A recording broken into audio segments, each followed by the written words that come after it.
세러데이 쇼다운 T1 대 젠지 또 너냐? Leading to a good jungle pick. We'll see if they opt for that here.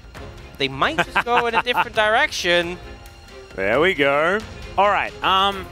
Riddle me this: is Poppy Kai'Sa a good lane? Delight, do it. Just Brad. I think when in doubt, Brad. So I think the Ashe Braum makes sense in the theory that you're going up against a Kai'Sa who wants to be paired with engaged support, but if you're going to do this, I would have much preferred you to ban the Rakan, as it's very comfortable picking the Braum. It's very hard to stack up the Braum passive on the Rakan before he dashes out again. So bot lane matchup's fine this season, but we'll see if you can pull it together for this game. Yep, and here we are under the Rift for game number 1. The thing is, Gen G, if they can secure a high placement just in the regular season, makes their playoffs run easier, and they have so many championship points from Spring, even if they don't necessarily win in playoffs, get the whole thing, get the title, they'll still be in a very good chance to go to Worlds. If they come second, it's secured, so definitely want to get as many wins under the belt as possible and at least get in that top 2 spot and ideally finish out first, so they get the first round bye in the playoffs bracket. Now, Kale and Teddy doing a good job. If you're playing Ashe Braum, the level 1 is super potent. Yeah, they are abusing it right now. And we have a little bit of damage back. Approach velocity for Teddy. So whenever the Braum Q lands, you get some movement speed towards them. Whenever your own autos land, it doesn't help you when you're running away. Yep. Which is what I do a lot of. Oh my. Look at this top lane matchup. That is quite a large wave. Fiddle just hit level 2. If they dive here, which, I mean, Poppy is so good in these situations, it'd be phenomenal, but it looks like there might be a match on the other side. All right, there's the heroic charge, and unfortunately there is absolutely nothing they can do, but let's see whether this one works out for Willa. He's going to try his hand at it. That is a snare on to Pace. Kyle, he can't take up the turret for much longer. Delight's going to lock down that kill. It's going to be the second one for Gen G. They go 1 for 1 though, and Teddy is still alive. So theoretically, a win on the bottom lane for Liv Sandbox, but more of a win for Gen G top. Lots of engage potential for the Ashe, lots of vision control availability. Braum has got a door. Peanut, he's making his way forward as well, as Chovy's committing, doesn't find the charm though. Looks like Closer won't even have to flash. Really nicely played here by the Liv Sandbox mid laner. Yeah, such patience not to burn the summoner. Really well played there, because obviously the charm connects. You know that follow-up's coming in immediately, so Chovy not managing to land it there. But Peanut looking again. This tech splash gets through the Emperor's Divide. That okay, that was pretty cute, I guess. Didn't know that was how that one worked. One fun combo to play Renekton into getting the okay, Closer misses the Emperor's Divide. This charm is going to land from Chovy. Taking matters into his own hands. Doesn't have a lot of mana left. Does still have a charge on that Spirit Rush, but not going to push it too much further against Closer. Doran might be trying to slide in and make something happen here. Well, he is going to press his Vault button. There's the flash out from Closer. Not going to risk anything with any shifting sands or anything like that. And Chovy's still waiting for Everfrost to be done as well. Now we have double Shiv Gaming on the side of Gen G, so a lot of... Ooh. Well, Peanut is, gonna find Willow. Let's see how he does. Not gonna be able to dash out of that one. The Keeper's Verdict comes down yet again, as now Peanut just wanting to finish him off. Not gonna find the next Q though. He flashes, the Buckler's going to land, and now Doran will turn up. That's gonna be a dead Crocodile. That charm is definitely gonna land, and Chovy gonna help out with this one. Peanut is just a monster. This game, from Bertle's perspective, is really sad. That sidestep, though, amazing. Does get charmed. Battle Dance comes in, not enough. Closer gets some revenge. Takes down Delight there. Really nicely played on this Azir. And honestly, Closer certainly has been a very positive point. You kind of see like the Rakan Braum interaction. There are a lot of birds this game. Arrow going to connect. There's a cleanse as Pays. Killer Instinct kicks in, and Teddy's in trouble. He's running away. Willa's going to make his way in, but it's not enough. Doran, he's everywhere this game. Chovy's teleported forward. That's a couple of Spirit Rushes, and he's finished his Mythic.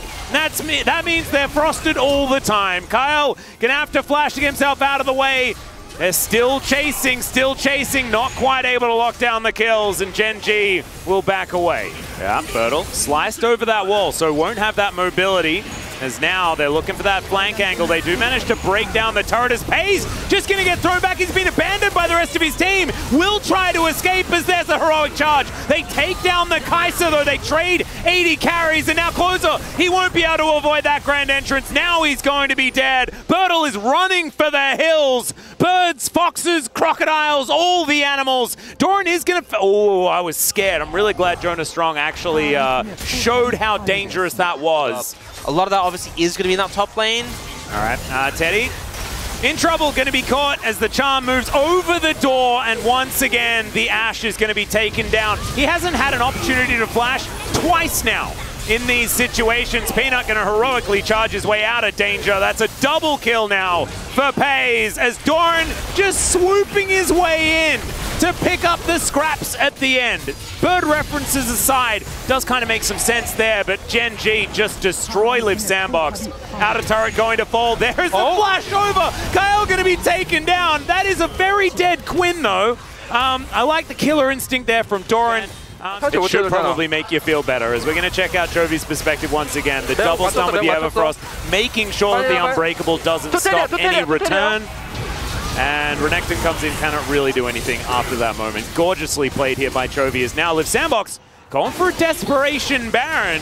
Quinn and Valor flying their way over as the Void Seeker is going to find this one out. Chovy dashing forward, finds the charm. Oh, the Keeper's Verdict comes down as well. That Braum is going to die. Closer gets a great ult. That is going to disengage it.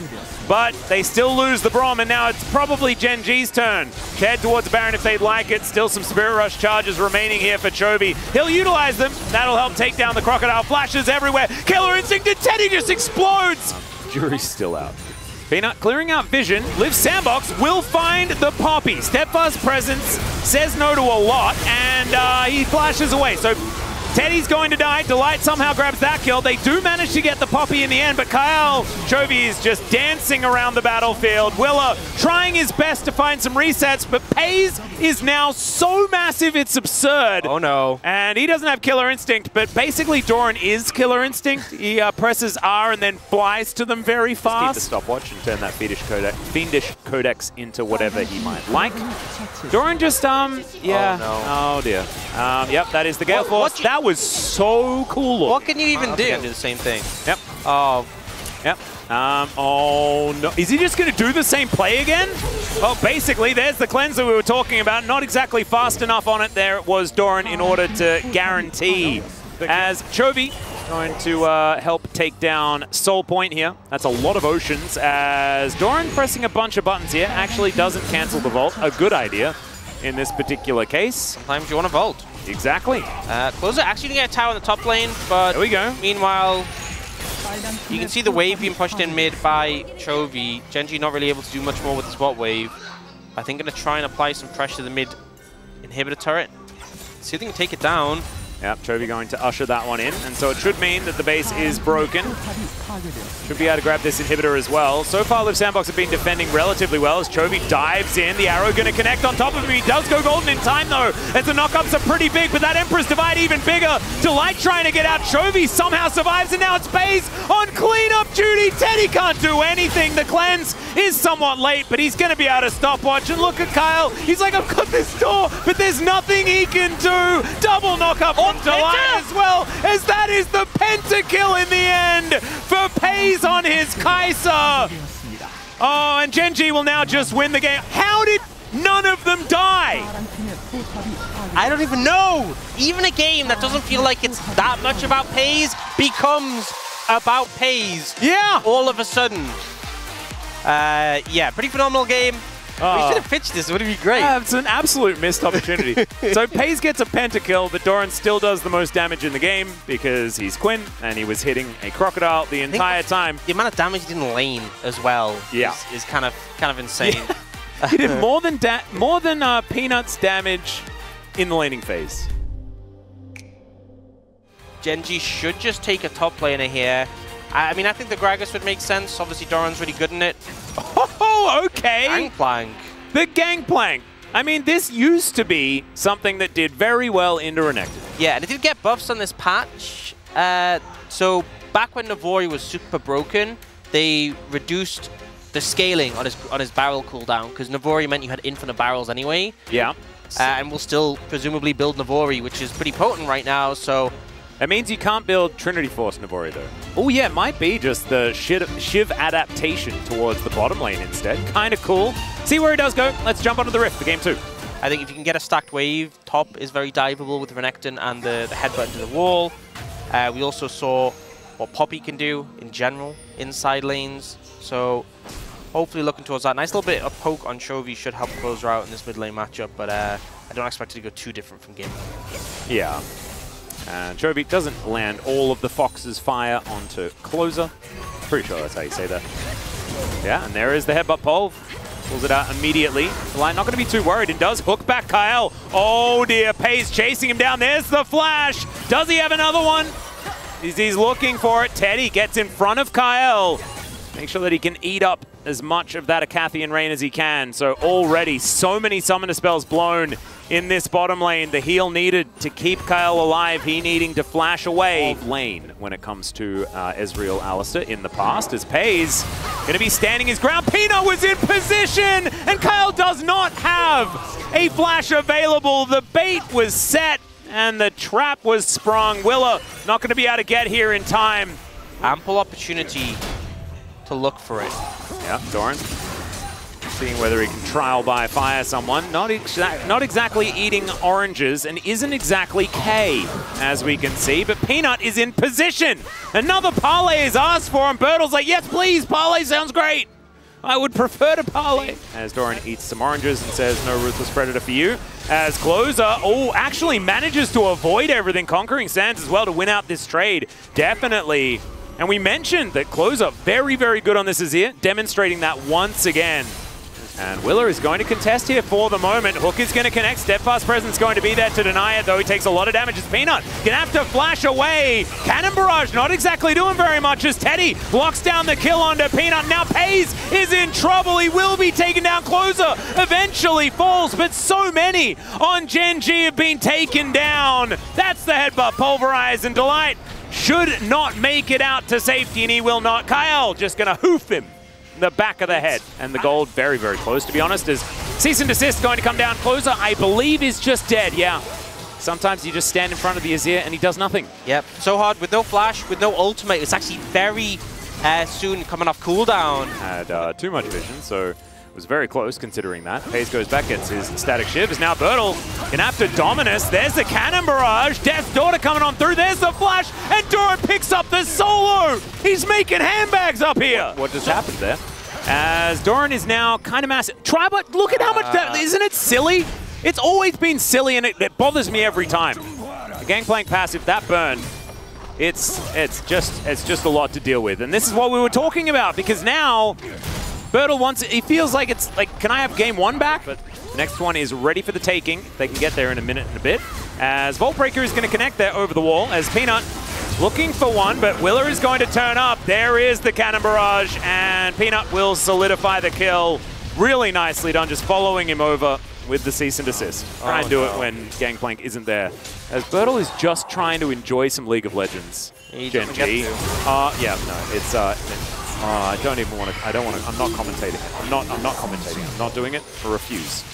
Oh yeah, I didn't actually see how much gold he was actually sitting on. Is okay. Cease and Desist onto Teddy. There's the Cannon Barrage. Teddy just explodes. Oh, what a flash. I think he was there for a second, and then he wasn't. Voltbreaker is going to stop this one as I think Closer turned up, but then immediately died. A double kill here for Pays. As Kyle going to be the next one to go down. The Void Seeker has sought what it wanted to find, and Gen G will also collect themselves this inner turret. And Siege minions are set up. Peanut just hanging out, standing here. Kind of glad probably he didn't come to Low Park because he wasn't here for very long. If this is where the game is going to end. Hook going to connect, but the wall gets in the way. The stopwatch is going to be there though. Oh my god, the burst damage is absurd, but still, they are going to be able to take down the Nautilus, and now the Killer Instincts flies forward. More multi-kills here. It's a quad. He's going to get back-to-back pentas. The answer's no, because he's dead. And that is going to be the finisher. Doran gets a 4 of a kind's okay there, Pace. Don't you worry about it.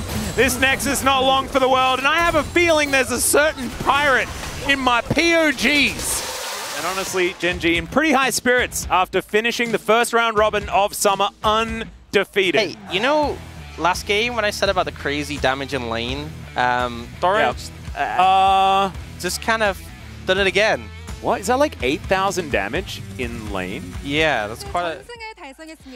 Thank you very much, guys. This is Jisun for the PUG interview with the undefeated Gen G so far after their complete run of the first round robin. Chubby, how do you feel? Congratulations! I'm so happy that we were able to finish a perfect record for the first round robin. It feels amazing. You know, Peanut was not playing today due to the COVID issue, but still we were able to pull off a very clean performance and 2-0 win, so it feels amazing. This cute headband says, perfect round 1. So Chubi, last time you were able to stop a very long losing streak of Ari, and then again you did it. Especially the combo with the Everfrost was so on point. What makes your Ari so special? I think my Ari, a lot of people say my Ari is really special, but as a performer, as a player that actually execute the Ari play, I don't see any big difference. I guess I was able to display some good execution. Today, you are able to play all around the map. So, what kind of role were you focusing on when you were playing that Ari? It's different every time, but today I was playing into Azir. So, Ari doesn't really have a good time into Azir when she keeps playing that 1v1 matchup in lane, so I just wanted to take advantage of her wave clear and try to make a lot of rotation and impact all over the map. And Doran, you played into Renekton for 2 games in a row. Today, it was Quinn in game number 1 and game 2 was GP. Tell us about the Quinn into Renekton situation. I figured, you know, playing Renekton into Quinn was really frustrating, so I thought it was a really good counter pick for, you know, Renekton, so today we decided to give it a go. Paze got another pentakill today. Everyone stopped doing damage for him to take the penta. A very heartwarming teamwork for Paze. What does Paze, the youngest player, mean to the Hyungs, the older players on the side of Gen G? He plays well. I mean, my kills are really low these days. I think he is the reason why. He does so much damage, so I cannot really get the kills. Same. I feel exactly the same. Chuvi. So this time in a player comm, you said, Paze, now you're starting to asking for pentas once you get a couple of kills. Does that mean that he reminds you of Ruler? I mean, I guess like Gen G AD carry that role kind of makes the person special. I guess Paze, just like Ruler, you know, is really good at catching the penta angle or something. And then game 2, you played Gangplank into Renekton. Tell us about it as well. GP recently got buffed, you know, slight buff, and also I have always thought GP is a good pick into Renekton, so I practiced it a little bit and, you know, I wanted to showcase it today. And you top gap so hard today. Is it normal to just like wreck the opponent because of the champion matchup? Not really. In fact, Renekton does have the edge in the laning phase, but this game, well, I got really lucky. I think that was a skill gap situation with that clean performance during the laning phase. Peanut was playing online today. Any message over to him to get well soon? I think, I guess like he's back in the team house by himself. Maybe he's not even watching this interview. I don't know, but I guess he's chilling. What about you, Doran? Any message over to Peanut? We are all masked up because of him, but he's not even wearing mask. He's wearing his slides, you know. He's just chilling. So we gotta talk about this, you know.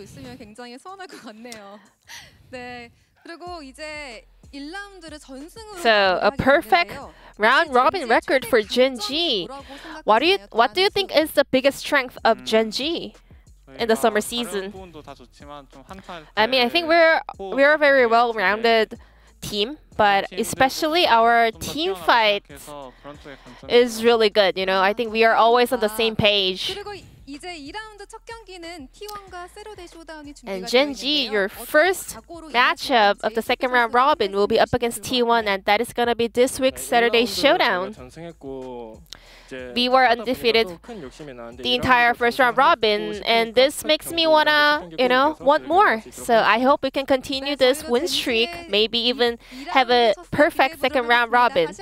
And this will be the end of the interview from Doran Chovy, and back to the space. Thank you.